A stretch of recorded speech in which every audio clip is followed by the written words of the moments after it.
Hello and welcome to this episode of Inside the Studio. Today we're joined by Hollis Edwards, who is a junior in our percussion studio, and we're going to be talking about his his experience marching with Music City Drum Corps this past summer.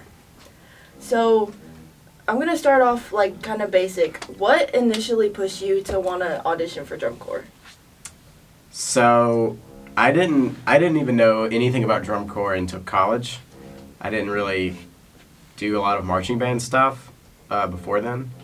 So a lot of people that I knew at the time were auditioning, and I kind of just blindly did auditions my freshman year, and I got cut pretty much everywhere because I didn't really prepare.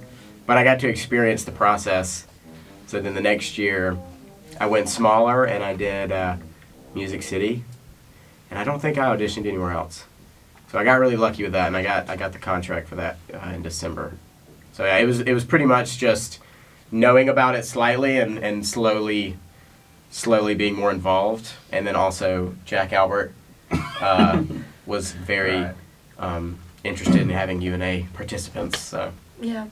So where did you audition that wasn't like your first year when you got cut from where else? I think I did just the basics. Like I did a Phantom Regiment audition on bass drum, and I think I had probably sent in a video to Boston. I mean, I was terrible, so I didn't get callbacks or anything. But I then realized the level of intensity that these groups perform at, so I decided to start smaller and do something that I was more comfortable with, which was a group like Music City. So yeah. So what were those audition processes like? So you did some online and some in person. Yeah. So can you explain a little bit about what both of those different kinds of auditions look like? So usually for a first round audition, it's most of the time going to be a video, just because the camps are usually very far away and you don't always need to travel for a first round. So a video audition is pretty much you pay a fee for a submission and you pay a fee for the audition packet. And it really varies between corps. Some groups like you to play straight from the packet. Other groups will pretty much just say play anything. I know, Troopers and Boston and Phantom kind of are just play something, and if we can understand what you're playing, you'll probably get a callback. And then the callback camp is pretty much like an indoor rehearsal weekend. You get there Friday night, you get introduced to everybody, and you start rehearsing that night, and it's usually just basics, fundamentals, and then you take a shower and go to bed, and then you do a full day Saturday. And that usually is the first, maybe subs in the morning, and then full battery or full ensemble, and then there's usually a visual block for the marching portion of the audition. And then at the end, it's either, a full battery or a full ensemble. And then Sunday, you wake up, and you're kind of, at that point, you're figuring out where you were placed, and you're just kind of repping until 2 p.m. or 3 p.m. and then you pack it up and you head out. That's pretty much it. So it's a lot of work for a weekend, but you get a lot out of it, and it's definitely worth it, even if you get cut. I've been cut many times, more than I've been contracted, and it sucks for that period of time, but you go home with something, and that's more experience. So yeah. It's a great weekend, camp audition process for sure. And at that point, you know what you need to work on, yeah, either for the next year or for the next camp or whatever. Yeah, they'll tell you all the stuff that you should improve on and all the stuff that you're great at. So it is helpful, and you get to meet a lot of new people, which is always fun. So yeah. That's cool. We talk a lot about balancing being a music major, and with the course level we have of learning the material that we have to. So how did fitting in drum corps auditions go into, because you were doing your sophomore barrier at that time too. So how were you able to balance that? Was it a lot more sophomore barrier and less marching, or would you say it was kind of sectioned out? I think it was really just how I felt. I definitely had days or weeks where I would focus on one side more. And after December or January, I had already finished my audition process, and then right then I had started really focusing on my barrier. And the only thing that was difficult was balancing video assignments and rehearsal time. And that was a struggle that I had to learn how to overcome and, find time to rehearse this, do this video, rehearse this. So your workload is a lot more, and it's stressful and it's a struggle a lot of the time. But if you can really just hone in on what you're trying to accomplish, as long as you just keep your mind on it and try not to, just hang out all the time and not focus. You can do a lot in a semester, just by how much you spend in the practice rooms. So. Yeah. Well, and I feel like we've even talked about this before, like prioritizing different things. Mm-hmm. Like, it's even just with being a music major, like you're gonna spend less time hanging out with friends or like doing things for fun. And obviously it's important to still go and do fun things with your friends to kind of get your mind off things.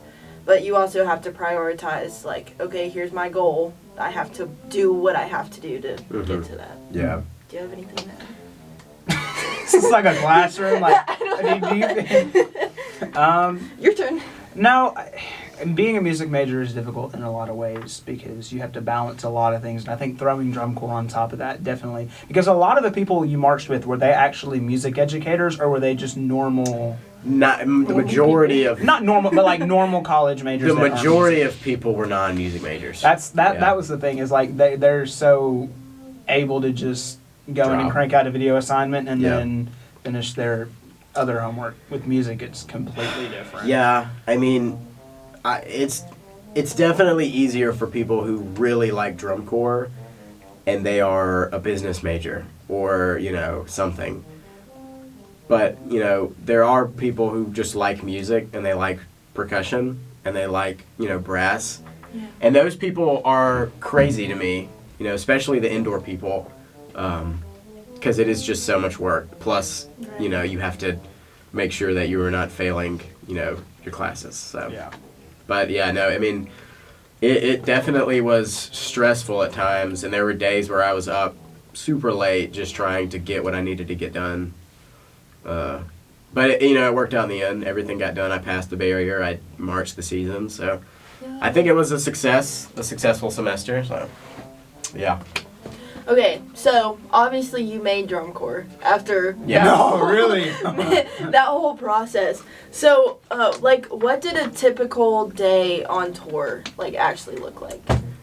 So a tour day or like a show day, which is either every other day over the summer or 2 days in a row.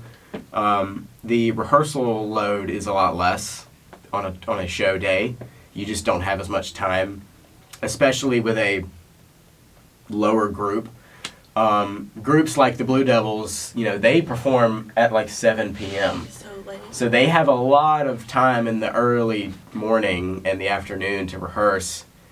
When groups like, Crossman, Music City Academy, we perform at like 12. So we have to get up, try to rehearse as much time as we can. So I'll just restart. So a tour day for us was waking up around 7:30, 7:45 in the morning. And battery would go straight to the trucks and unload our drums, and we would leave them somewhere safe and organized, and then we would go back, eat our breakfast for 40 minutes, 50 minutes, and then we would come back. And at this point, it's 9:30, 10 a.m. And usually you have 10 a.m. to about 12:30 to 1 to rehearse. And they will, drum corps, they just tell you what to do and when to go. And, so we had the Slack app, and they would send us a schedule on a Google Doc every morning. So it was pretty simple. You would just read the schedule and you would go to where they tell you. And so it usually would start with subsectionals. So the bass drums would go off to do our own thing for about 45 minutes to an hour. And then we would do full battery tracking, usually with Jack Albert. And then the last hour and a half, we would do a full ensemble run of the show and tweak some things. And then my favorite part, or one of my favorite parts of the day, was the in-between of getting on the bus and getting out of rehearsal. It's like the best part because you have like 2 hours to just shower and eat and pack. So it was like a very meditative environment because everyone was really focused, and taking a shower was amazing. It's just like, it's surprising. It feels humanizing. Yeah, it's surprising. Yeah. It's surprising how much it's just like, it just feels amazing to take a shower. And you get to take a shower for like 20 minutes, you know, and then you get to eat, which is another great part of this process. And then you pack, and then you put all your luggage in a big pile outside. And for us, the Contras loaded the bus, so we didn't have to do that. They would load it for us. Yeah, we would just throw our bags on the side of the bus, and they would pack it. And then we would get on the bus, and it's usually an hour or 2 hour drive to the housing site, or not housing site, rehearsal site, or performance, whatever show. There you go. And so we did not sleep on the bus. That was like a rule. On the way to a show, Really? we On the way to a weren't show. not yeah. On the way to a show, we did not sleep on the bus. That was just a thing that we did, and it was hard sometimes, but you know, you had to stay awake, and I would just listen to music or I would watch something on my phone, and then, you know, we'd drive for 2 hours. And then once you get off of that bus and you have your uniform on, which you put on the bus, and you step out, it's immediately everyone gets quiet, you know, and it's like you can see the tension and the focus that everyone locks in immediately. When you step off the bus and you see the other groups and you see people watching, you know, you start to feel it, you know. And then we will eat. I think usually we'll eat right when we get there, and it'll be something very light, but it was always just something random, like yogurt. So we would eat that. Okay, I have a question. Okay. I hate to like stop No, you in no, the I'm talking middle a of your lot. train. I would but have the same question. what kinds of food like did you eat? Build Was off of that that. your What was question your too? favorite food during drum corps? So Favorite meal you had? I first of all, drum corps food is not bad at all. It's not bad at all. It's like pretty solid. Is it contingent off of what corps you go to? Because I've heard like other corps. I've Yes. heard some courses have Okay. like professional chefs. It is Yeah. contingent, things. and from my audition experience, have eaten at 3 groups, I think. Boston, Phantom, Music City. I think that's it. Maybe other places. And honestly, my favorite food out of all those 3 was Phantom Regiment. Their food was incredible. Like, I just remember, like, it was just very nice. And Boston was great, too. And Music City was great. They were all, I don't think any groups have bad food. It just is better or slightly better.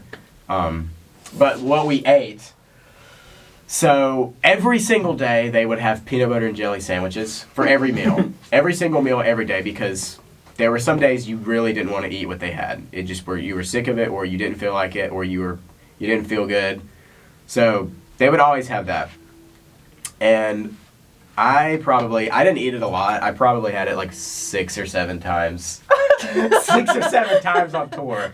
But I did, like, for breakfast, I would usually just eat peanut butter on bread. Because I would always get sick if I ate something big. But my favorite food on tour, that happened occasionally. Because there would be, like, spaghetti and meatballs, but that would be, like, a one-time thing. You didn't get that often. But my favorite, like, reoccurring meal was just taco salad. Just simple taco salad. And they had Chipotle sauce, and it was great. And it was, no one else really loved it, but I really liked it. I always would get hyped for, and the chicken sandwiches. I think every corps has the chicken patty craze. Yeah. And those are good. But on the tour day, we would eat lighter things, and then we would eat a lot when we finished our show. We would have another meal. But we would do a lot, and that would be like an hour and 45 minutes. You drink a lot of water in between that, and you get to perform in the lot, which is its own performance, you know. And then we get to the stadium, and you know, I have to grab a board, a marimba, to push on, and you're just sitting there. You go out, you do your show, and then you leave. And every show, I think this is a rule, but every show they have a water station right outside the gate with cups where they hand every member water, which was like the best because you would be completely dried out, like you're sweating. Yeah. So you'd have that. It depended. It definitely depended on the state.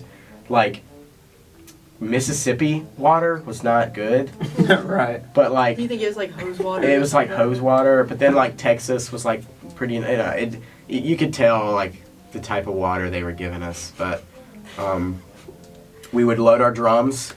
We would take our uniforms off, put on like just comfortable like gym clothes, and then you would get your dinner, which would be something big and something very filling. And then you get on the bus, like 9:30 p.m., 10 p.m., and then you are driving for 6 hours. Wow. Like, you're driving for 4 or 5, 6 hours on the bus to the next state. And most of the time you don't stop at all. You just go. But every once in a while they would have something called a buy stop, which was very rare and very exciting. I mean, I don't even know. It's bliss. It'll be like a Buc-ee's. You'll stop at like Buc-ee's at like 4 in the morning or like 3 in the morning. So there's like nobody there. Nobody's there. And they got people making those brisket sandwiches. And it's like you'd wake up and you're like the bus stop and you check your phone and it's like 3 a.m. like you're not there yet. And you look out and you just see Buc-ee's. And it's like... So you get 12 brisket sandwiches at 3 I mean, I in the probably morning. spent like $20, $50 every time. But, oh my gosh. And people would just restock their bus box. We all had boxes under our seats that was filled with anything. They had medicine. Every group does it. And it's just a tiny box you have. Mine, and everyone has different things in theirs. Mine just had medicine, a lot of Band-Aids and moleskin to wrap my fingers. It had... liquid IVs in there, like candy, just random stuff. And people would put snacks and stuff in theirs, and it was fun, it was cool.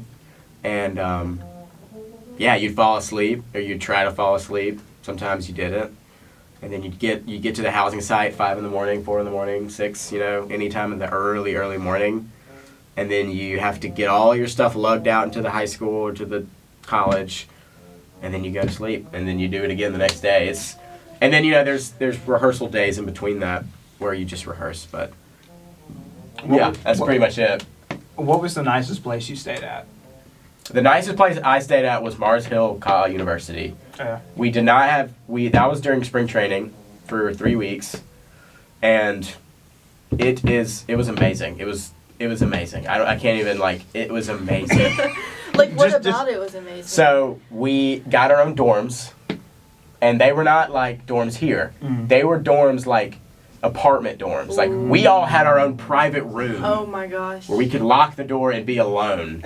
We all had our own private bathrooms with showers, with hot water, not freezing cold water.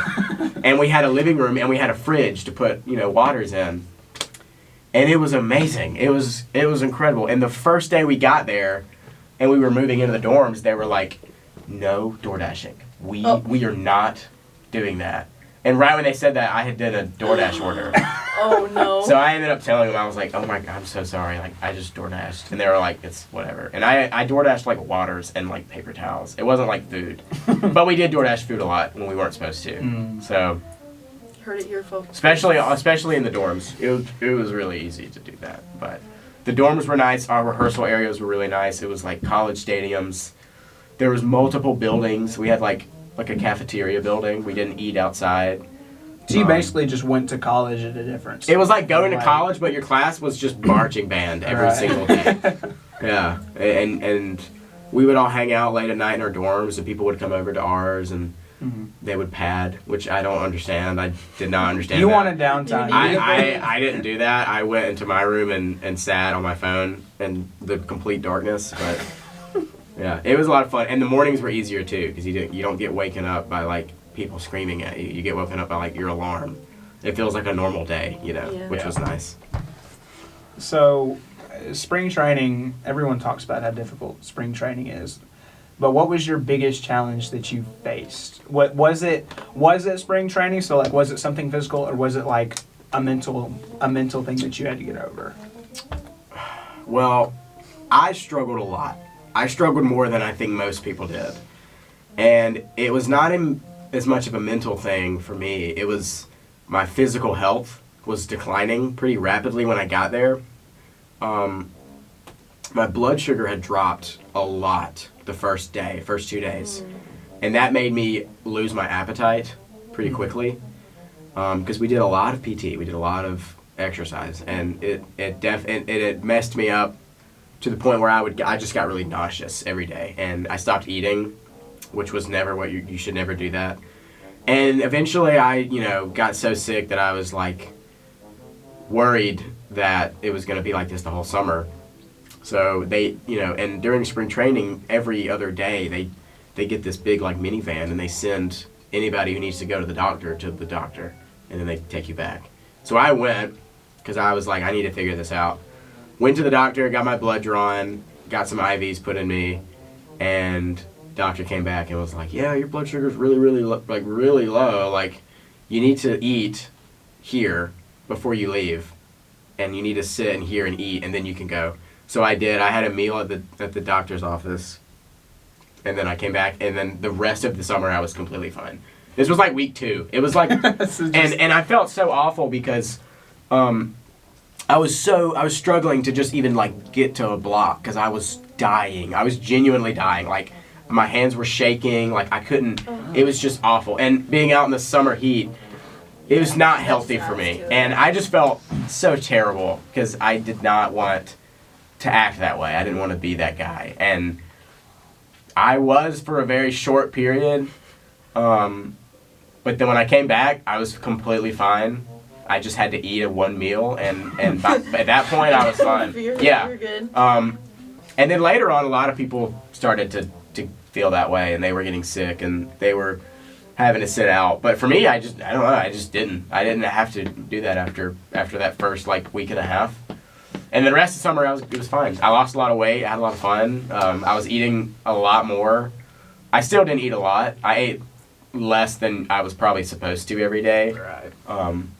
But I was a bigger guy, so I was burning fat. So I was not worried. I was fine. Do you think you could have prepared better for drum corps? Oh, yeah, absolutely. Yeah, okay. That is okay. I really wish someone would have told me that because all of my friends that did it were in the front ensemble. So for them, they don't even think about that kind of stuff. So I just was like, I'll be fine. I do college band. And I was completely wrong. I went from not really doing much that summer, that early beginning, and then going to drum corps, and I was genuinely a chud. Like, I was terrible. No, and I was, like, seriously. And I definitely could have prepared better. I could have just worked out more and drank more water before and, ate healthier, but no, dude, it was bad. I mean, that's the first thing I tell people is, like, if you're going to do it, you need to have 2 months before that you start, like, preparing, like, your body and your mind. Mental game was hard, too, every once in a while. It wasn't too bad for me. It was just the physical stuff. I didn't really care about the mental game. I was like, I'm going to get out of here eventually, so I just don't need to even think about it. It's going to happen soon, so I'm just going to keep doing this until it's over. And then it was over. And then when it ends, you think it was like a week. Like, you're there for so long and you're thinking, I'm going to be here forever. And then you play that last show and you're like, oh my gosh, like, it's over. Like, all of these people I know are about to leave. And I'm never going to see them ever again. Yeah. Right. And all of the friends that I have been around every day for 72 days, I'm never going to see again. And I haven't seen, I've been, like, when I went to PASIC, there was a couple of them there. Okay, so you talked about your spring training and, how mentally, like, degrading that was for your health. Yeah. And obviously not eating as much as you should. Was that one of those moments where you were like, I don't want to do this anymore? Or like, what were one or two of those moments that you were like, I can't do this? There's one moment, and I remember it, and I will never forget it. Probably ever, because of how impactful it was for me. And it was... So, at this point, this was right before I went to the doctor. This was right at my peak where I was sick all the time, and I was getting sick, and I was very unhealthy and just out of it.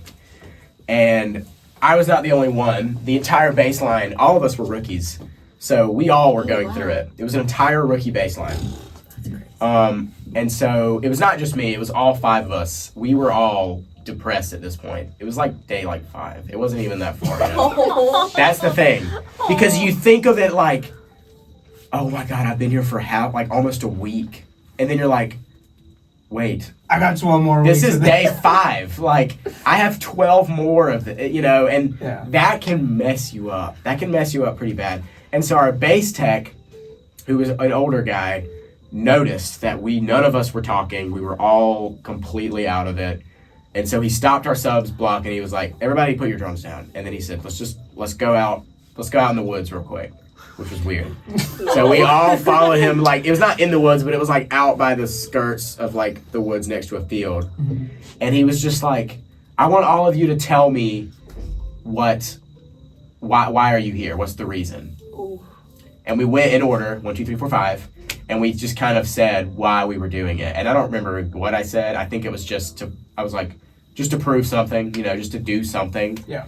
And it was such a exposed moment in my life, because I would always try to hide that, especially at this point, because I didn't know anybody. I didn't want to talk about my feelings, but it was just... You came to play drums and not... I came to play drums. Who's that?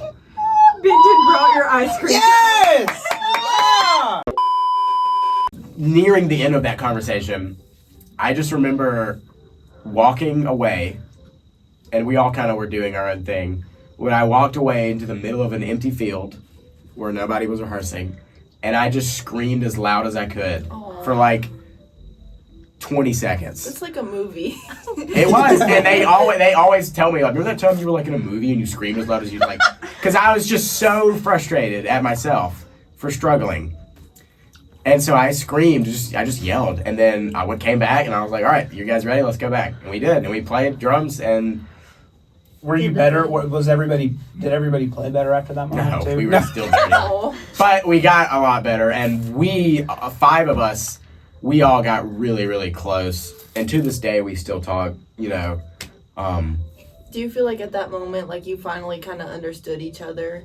Yeah. I could understand who I was around. They all came from different places, but, we all joined in on this one idea. It was really cool, and it was a very eye-opening moment. And I think at that point, I was bought in. I was completely bought into the idea of grinding out this show, and I didn't even care what the score was. I just wanted to get a show on the field. I wanted to go to Lucas Oil. And at that point, I was still worried I was going to get cut because of my health problems. People got cut all the time for health problems. It just happened. And I didn't want to be that guy. I didn't want to be that dude. So I really just wanted to stay in there so I can make it out. And I did. So it was great. It was a lot of fun. Okay, so we've kind of talked a lot about some challenges and negative things. Mm-hmm. So let's kind of switch up the mood. Mm-hmm. So what was your favorite moment or aspect of being on tour? I don't think I have a favorite moment specifically. But there were times where I was very happy just to be there. Especially on the bus. The battery was just, everyone there we were all so close. And we were all just having a ball, And obviously the free days were amazing.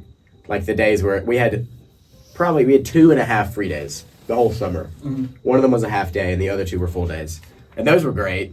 But my favorite days were definitely not those days. It was definitely the days where we were out on a field in the middle of nowhere, Arkansas, and it's 11 p.m.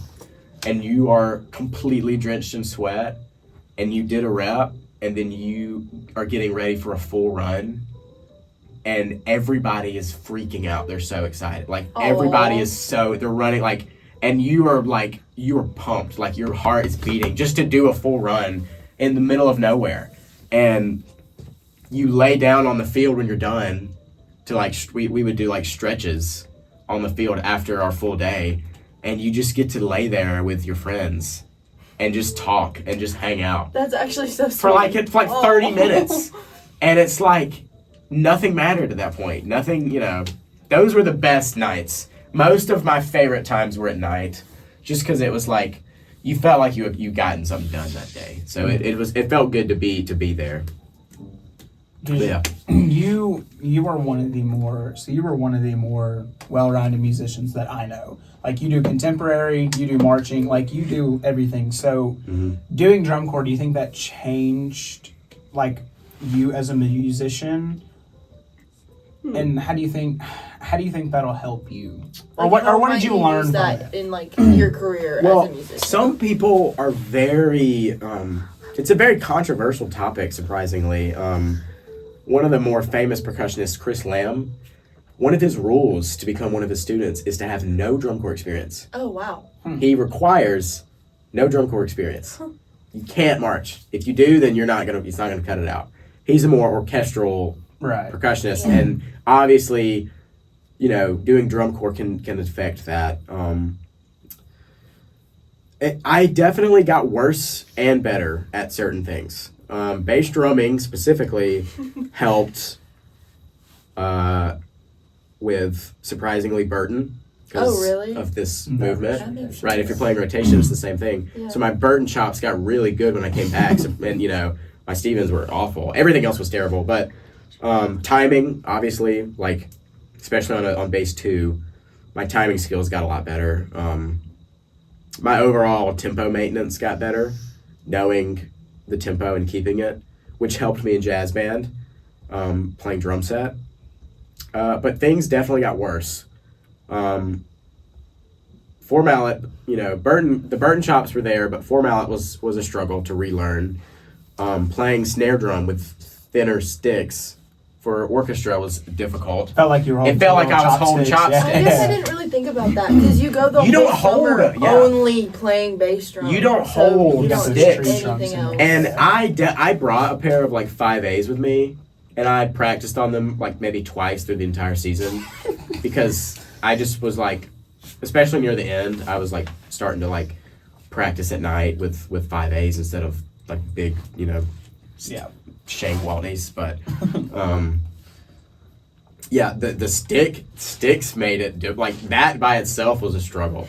I mean, also just like I don't even know. I mean, like, college marching band was more difficult. It was harder to get back into it because it is a completely different culture, mindset, and we had multiple meetings. Me and Eli and Justin, all of this, and Jack Albert. Like, we definitely had times where it was like, all right, guys, we have to chill out. Like, we are overworking these kids. Like, they are not here. They're not paying you to do this. We're paying them.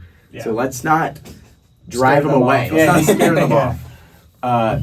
And me and Eli both, we had to rant to each other some nights. Like, man, I don't understand why they can't do this. And then we would be like, well, it's different, and you have to just enjoy it and less of, like, a focused mindset. So, yeah, I think a lot of things changed, but now I can proudly say I think I've recalibrated. I'm back to where I was. I'm better, but there's not one thing that's better than the other. Yeah. So it's all kind of evening out. Yeah. Okay, so once drum corps was over, because you spent, like, what, almost 3 or 4? 3 months. 3 months on tour. So what was it like coming back home, like, in general, not just to marching band, but, like, coming back home, there's no more structured life, like, you're not being told what to do every day.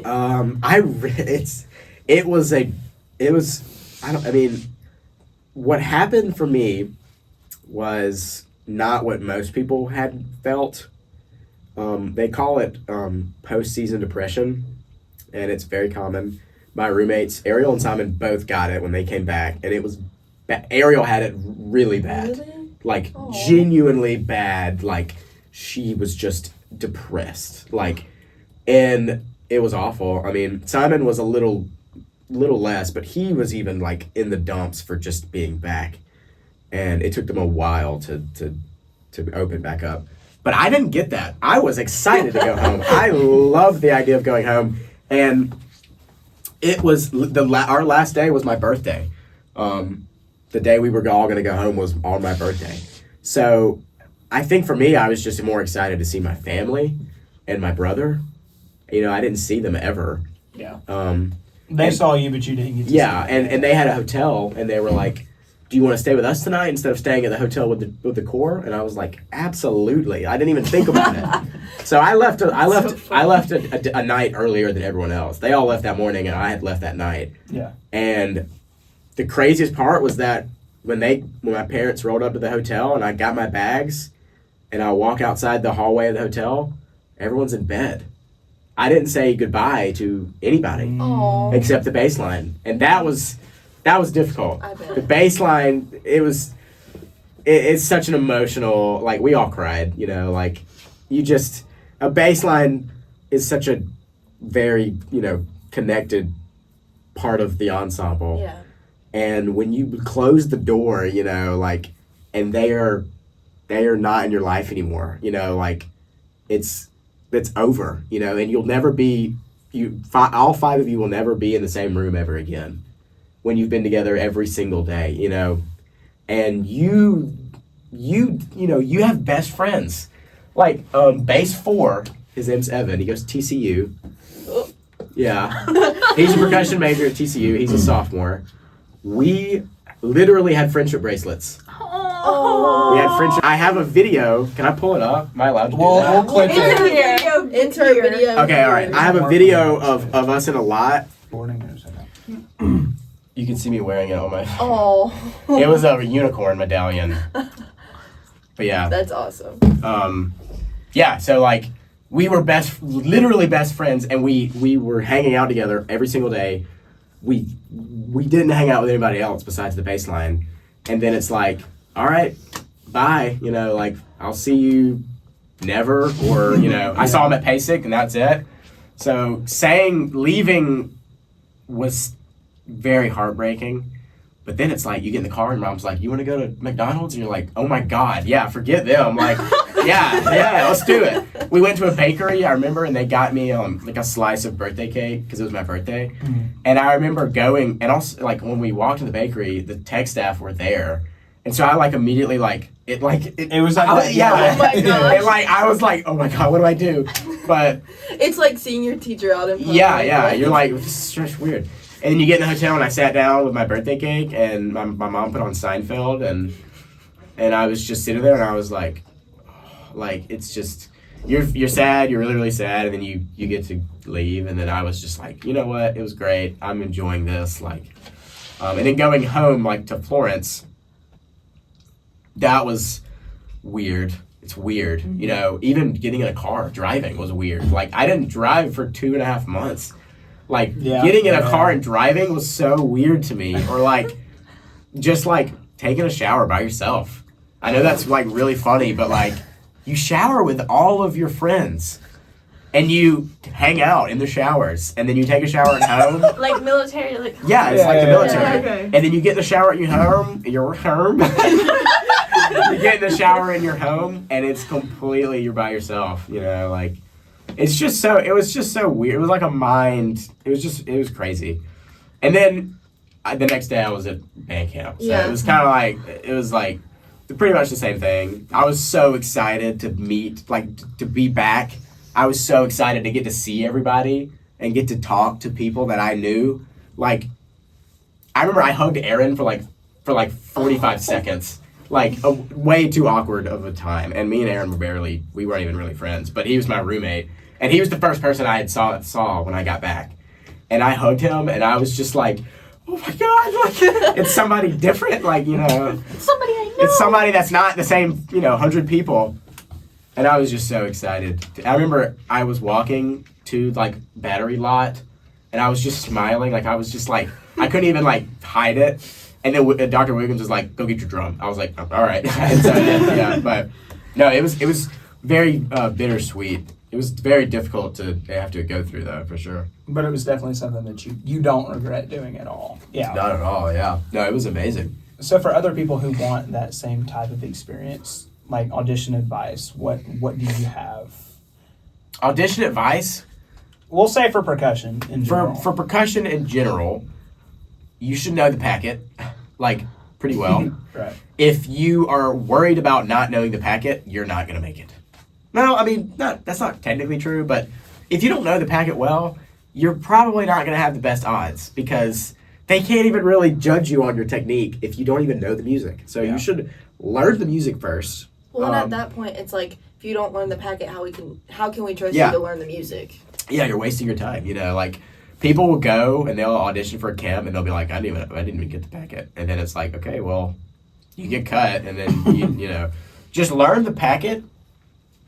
My biggest advice, my number one advice for everybody, this is not just percussion. You should be posting on those Facebook groups every single day of your life before the audition. Because it is quite literally just free teching, and free advice from the tech staff who are doing the auditions. And they will know who you are, they will have seen your videos, they will have seen your progress. So when you get there, like for me, I made videos all the time for Music City and Phantom and Boston, but Music City I did a lot. And it literally got to the point where the tech staff, the bass tech, was commenting going, I'm being really, really nitpicky right now. You sound really, really good. Great job. This is incredible. And so when I got to the first camp, he was like, Hollis, hey! And I didn't know him, but he knew me. And it was so easy just to be like, oh yeah, you were the guy commenting, and I'm the guy you were commenting on. You know, like, yeah. It's such an you should always post on the video group. So kind of like networking in a way, like get your name out there so that way everybody knows who you are. Yeah, and like even at the Phantom Camp, which I didn't even make, they all knew me. The basses knew who I was because I was posting so much. And they were like, you're great, you know, we've seen your videos, you know. They knew my name, they knew that I was brothers with Simon, and so it's like a cheat code because when you get there, you already feel familiar. Like they kind of know who you are. But yeah, that's my number one advice is to just post. Just make videos. It's going to help you. It's not going to make you worse. So, yeah. So, I know you said, like, I guess a common mistake would be, like, not learning the packet. Mm-hmm. But are there any other, like, mistakes you feel like people might make when they go to audition for a drum corps? This is one that I still struggle with, that I'm still working on, and it's the social aspect of it. It's surprising how important that is just to be social. Like, to everybody, to hang out and talk and not be by yourself and way too focused and way too, you know, locked in on this audition. In reality, they want to see how you act with the rest of the battery or the rest of the brass. And I still have problems with going to camps and being like, I don't want to talk to these guys. I just want to get my audition in. But then it's like they ask the vets, hey, how about that guy? Mm-hmm. And they'll go, I don't even know who that is. Like, I didn't even see him in the audition. Or they'll go, how about that guy? Oh, he's hilarious. We've been hanging out with him all day. He's great. You know, that's part of your audition is asking the vets who's who. So you need to just be social. And it's something I still struggle with. It's something that I got to work on. But yeah, you got to be social. Got to be social butterfly. Social butterfly. So you play bass drum. I do play bass drum. Okay, yes. yeah, obviously. How did you practice for bass drum? Did you do anything differently? Because, I mean, obviously, you can't rip out your hand-to-hands with a, you know, metronome in a video. Like, it's harder doing bass drum. So did you do anything differently? Auditioning for bass drum is really difficult because you never get to rehearse with the bass line. Mm-hmm. You get to rehearse with the bass line the audition day, and you're by yourself before them. Music City was easier because it was a lot of unison stuff. It was more choppy than splits for the first camp. So for me, Music City was pretty easy. I just learned the unison parts. But for other groups, you know, there were a lot of splits, and it's difficult because you'll never really truly hear what it sounds like until you get there. one thing that I do a lot is I go on MuseScore and I write out the bass part and then I take out my part. Yeah. And then I save it as an MP3, send it to my phone, and then I have, audio of the bass line without my part. So I can know where my parts land in certain, I did that a lot. I have this acapella app that I use where I can do multiple videos at once. So I'll do a video, put on a Met, tap it off, and then I'll just do if I'm working on hand-to-hands, I'll just play triplets. Mm-hmm. And then I'll layer it in with my headphones and try to fill it in. Yeah. Small stuff like that. A lot of bass drummers do that. That helps.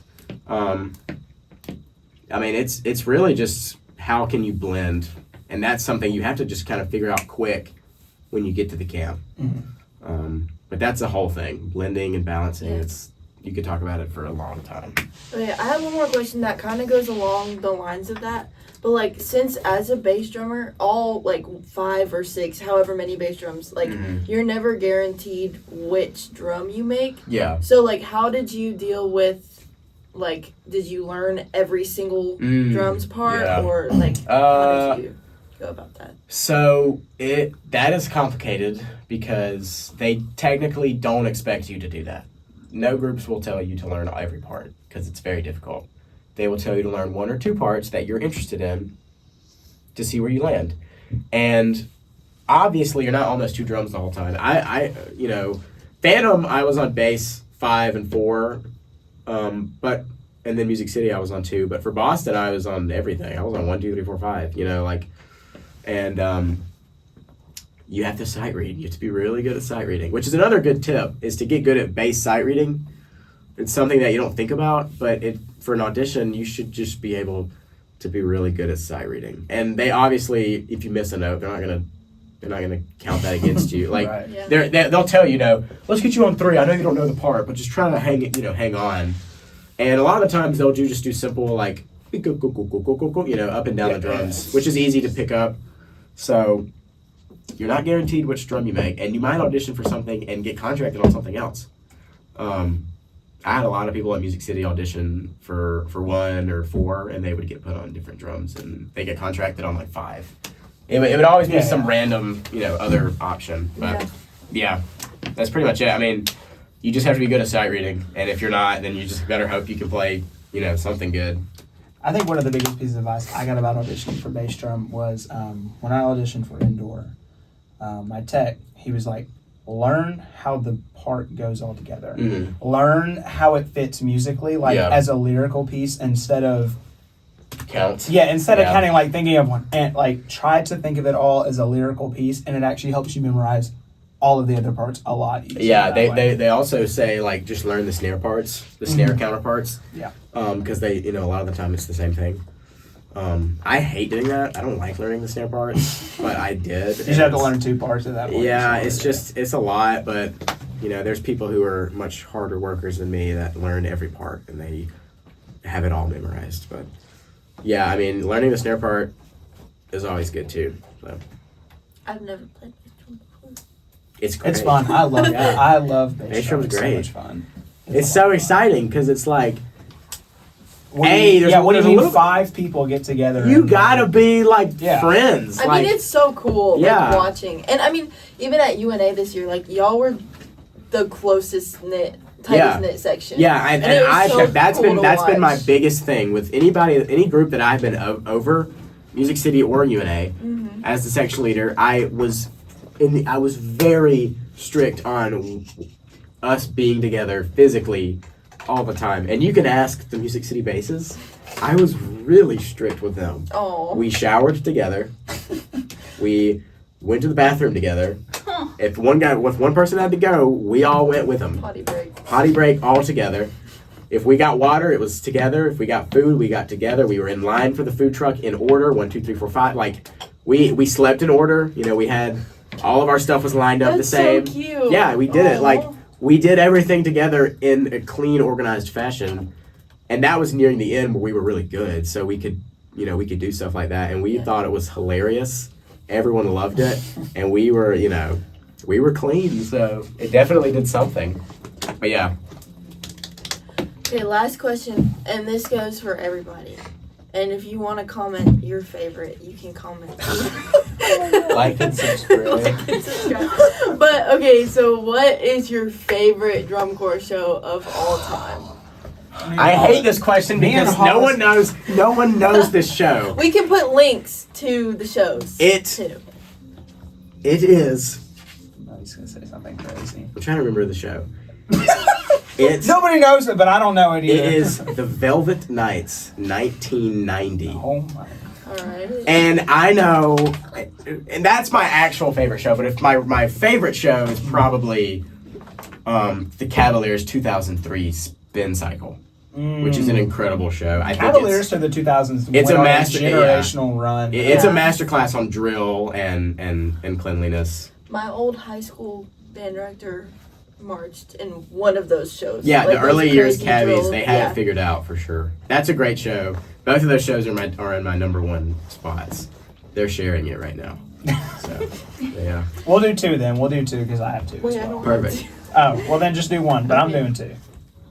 Oh, you go Oh, ahead. me Oh, go? yeah, we're going. to. Okay, so my show is, I guess you can say it's kind of controversial because, like, you either love it or hate it, but I really love Blue Coat's Garden of Love. Yeah. No. Like, I don't know. I It's love objectively that the show. wrong. It's just not the best Blue Coats. Yeah. Oh, okay, but it's my favorite. All right, Jenna, what do you So be got? supportive. Okay. You're going to call me mainstream, but I love SCV 2018. The Babylon show. It was so, no, because it changed, besides Blue Coats 2 years before, it changed how people interpreted drum corps in a lot of ways. Electronics were added a lot more to drum corps after that show, so they were kind of the first to set that. And then their uniforms really cool. I loved their They did have cool uniforms that Their year. uniforms That are was always true. good. But my older show, I liked Frameworks, Cavaliers. Oh, yeah. Their a good drum one. their drum break that year was so much. Yeah. It was so good. I loved it. All right, go Erin. Aaron. She's looking it up. She's looking up. I don't mean to copy you Top. though. I don't mean to copy you, but SCV 2018 Oh, Babylon is very That popular, one's- yeah. I up love there, it. and then because it's recent, but I absolutely love it. Boom, Boston. Yeah. 25. I got to see that live, but I was in the very, very, very back of the Lucas Oil Stadium. Simon, oh my God, I'm sorry. My parents had bought us tickets, like front row, 50-yard line, and Simon was like, "Hey, Hollis, I got us tickets, just me and you, somewhere else. Bruh. If you want to just hang out, me and you, like, I know you kind of just want, like," because he was like, he wanted just to hang out with us. And I was like, "Sure, man, that's great." His ticket seats were the very, very back. So we sat there, and you could hear it, but it was like we were at the very, very top. But it was great. It was a lot of fun. We had a lot of fun there. Sammy? I don't really have one. All right, Music City 25. I mean, I don't know. I'm not really a DCI person, Yeah. but the one like that pops in my head that like I probably like seen or like watched. Probably like what? Go ahead. Go ahead. I was say it. guessing what you were gonna say. What was I Were you gonna gonna guess? say Blue Devils 2017? No. I think I know what she's about to say. Say it. What is it? I think I know too. Okay, then guess. None of us No, know. no. She's waiting for us to give her answer Yeah. so she can say something. So don't So, beat her okay, back. so what's the shot I think pops it up? was like Phantom Management 2008. Okay. Spartacus. yeah. Spartacus? Spartacus. I was about to leave. The guy had a concussion. Y'all know about that? Yeah, the that was girl. insane. Yep. Not the guy. I think my other one was probably like Blue Devils, but I don't remember the year. I don't remember the year though. All of them, they're all the same. It's okay. But All kind of right, is. guys. We're really saying a lot here. I don't know. I just like Yeah, the like Blue their Devils are gonna watch this uniforms. Blue Devils, their I've romantics always liked uniforms their were very uniforms. good. When they Yeah. had the Capes. when they had the cape, the cloaks, those were very Yeah. those were very Yes. good. But I Their don't uniform. know. Instruments are great. I still have three. Like I have three of them at my house. The bass drum. I got mine. I got bass drum Fords. I got Evans head. Did you give him And- one of yours? Did I got, you trade? Yeah, we traded, Okay. and then I got Aww. bass drum one of his heads because it was the smallest, and it was. But I have three bass drum heads, and I have. There's one. My bass drum head, my bass 2 has all 5 of us signed it, and then I have the big bass drum 4 head has the entire percussion section signed it. So I'll have to So- show y'all one day when y'all come over and Now you have to our house have a party. So now you have an MCDC head and a Macy's head. Yeah, my bass head collection's pretty good. I got a lot of pace. I have the Pasic ones. Yeah. And I have an AML one. When I did AML, they made me a bass head with the letters. Yeah. I have that one in my room too. That's when David made it for me because he was my big, and I gave him a flower pot. because percussion group, when he was in percussion group, they played flower pots, and so I had painted it the colors, and I had said this whole thing like, "You're the reason I'm into contemporary music." Like, This was before. So it was sentimental. This Yeah, was before Oh, I know. Yeah. I'm aware. I Yeah. mean, I know Demo, but that was like before I. yeah, when he was in percussion group, they had 2 pieces where they played flower pots. So I was like, I think it's funny. He gave me a bass head, and it was cool. Oh, But yeah, that's cute. That's cute. Are we good? yeah. All right. You got anything else? No, I do not. Okay. Well, thanks for watching.